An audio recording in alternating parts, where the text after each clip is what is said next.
for Nutrition, Entrepreneurship and Resilience in Bangladesh পার্টনারের আওতায় আজকের এই পার্টনার ফিল্ড স্কুল কংগ্রেসে উপস্থিত সম্মানিত বিশেষ অতিথিবৃন্দ, বিভিন্ন দপ্তরের অফিসারবৃন্দ, উপসহকারী কৃষি কর্মকর্তা বৃন্দ, প্রিন্ট ও ইলেকট্রনিক মিডিয়া সাংবাদিক বৃন্দ এবং কৃষক ভাই বোনেরা,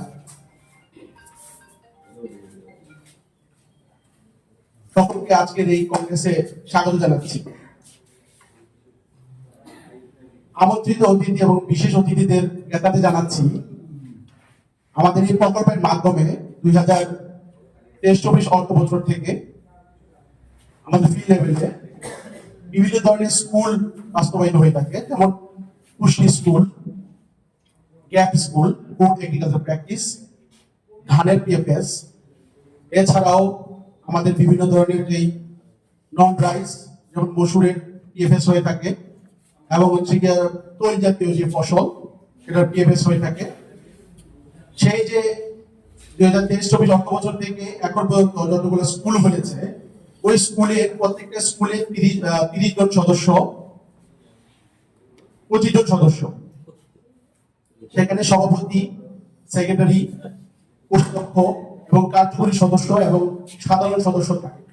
সেখান থেকে বাছাই করে আমরা ওই স্কুল থেকে আমরা 2 জন করে সদস্য এখানে নিয়ে আসি। সেখানে সেক্রেটারি, সভাপতি থাকতে পারে এবং প্রেসিডেন্ট থাকতে পারে। তো সেটা বিষয় হচ্ছে যে ওনাদেরকে নিয়ে আসার কিছু কারণ রয়েছে।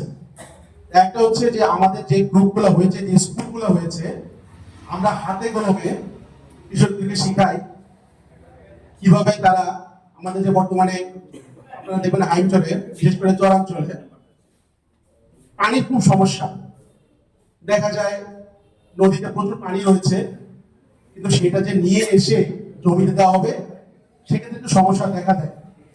তো সেই জন্য পানি সাশ্রয়ের মাধ্যমে কিভাবে ফসল ফলানো যায়, বৃদ্ধি করা যায়, সেই কৌশলগুলো আমরা হাতে কলমে শিখাই। এছাড়াও আমাদের যেই ওষুধ বাড়িতে যতটুকু জায়গা রয়েছে এর আশেপাশে আমরা পুষ্টির চাহিদা কিভাবে মিট আপ করা যায় সেই কলা কৌশল আমরা শেখানো হয়। এছাড়াও ধানের উৎপাদন নতুন নতুন জাত, আগে আমরা বিধান 28, বিধান 29 এই জাতগুলো আমরা করতাম। এখন দেখা যাচ্ছে যে বিভিন্ন সময় এই জাতগুলোর মধ্যে বিভিন্ন ধরনের পোকামাকড় এবং রোগবালাই আক্রমণ করে থাকে। সেই কারণে নতুন নতুন যে প্রযুক্তি রয়েছে, নতুন নতুন যে জাতগুলো রয়েছে, সেইগুলা কৃষকের মাঝে বিস্তার করার জন্য আমরা একটা গ্রুপ তৈরি করেছি, আমাদের স্কুল গ্রুপ। তো সেটার মাধ্যমে আশেপাশে যারা কৃষক রয়েছে তাদেরকে এটা ছড়াই দেওয়া, সেটার মেইন উদ্দেশ্য। আরো কিছু উদ্দেশ্য রয়েছে।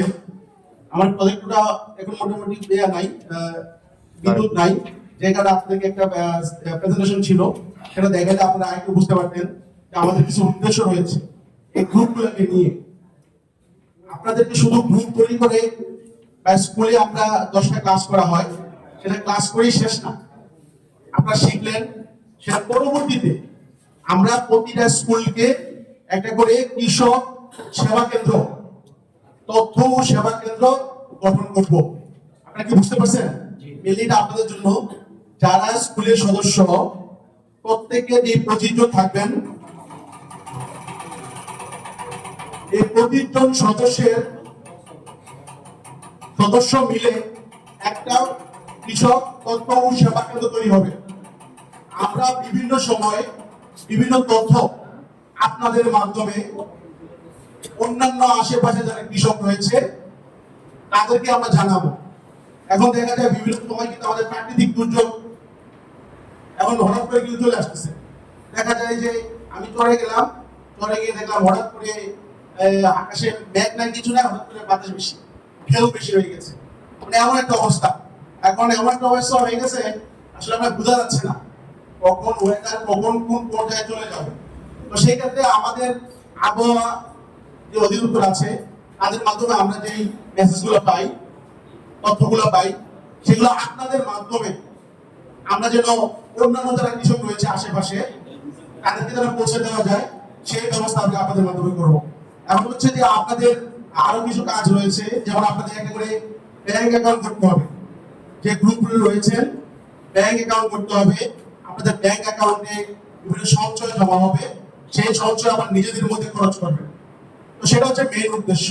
তো যাই হোক, আমি আর কথা দীর্ঘ না করি, আমাদের সম্মানিত অতিথিবৃন্দ রয়েছেন, ওনারাও কথা বলবেন। তো আমাদের এই গ্রুপগুলো নিয়ে পরবর্তীতে ভবিষ্যতে আমরা কি কি কাজ করব, আপনাদেরকে নিয়ে আমরা আবার বসবো। আপনাদের পরবর্তী কাজ কি হবে, পরবর্তীতে আমাদের কার্যক্রম কি হবে, সবগুলো নিয়ে আমরা কথা বলবো। তো আজকে আমি আর আমাদের স্বাগত বক্তব্য দীর্ঘায়িত না করি এবং সম্মানিত অতিথিদেরকে আবারও এই কংগ্রেসের উপস্থিত থাকার জন্য ধন্যবাদ জানাচ্ছি। আসসালামু আলাইকুম।